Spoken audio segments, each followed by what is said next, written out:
When Jesus cried, my God, why have you forsaken me?"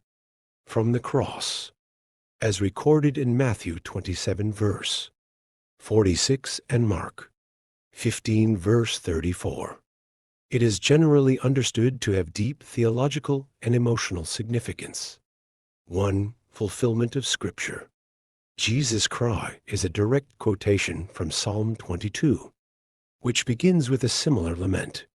This psalm, written by King David, expresses profound anguish, but ends in trust and praise of God. By invoking this psalm, Jesus was connecting his suffering to the scriptural tradition, indicating that his experience was part of a larger narrative of suffering and eventual deliverance. 2. Expression of abandonment. The cry reflects the intense emotional and spiritual agony Jesus experienced as he bore the weight of humanity's sins.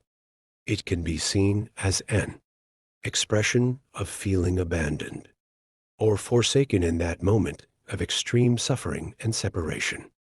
3. Identification with human suffering.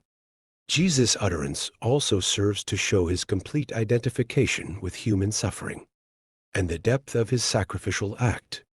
By expressing this sense of abandonment, he fully entered into the human experience of feeling forsaken and isolated, highlighting the gravity of his suffering.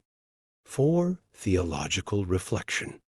Some theologians interpret this cry as illustrating the real sense of separation Jesus felt from God while bearing the weight of sin, which underscores the cost of his atoning work. Others argue that it was a moment of profound human experience rather than a literal abandonment by God. In summary, Jesus' cry is a profound moment that encompasses both the fulfillment of Old Testament prophecy and the depth of his suffering, reflecting both the human experience of despair and the broader theological significance of his sacrifice.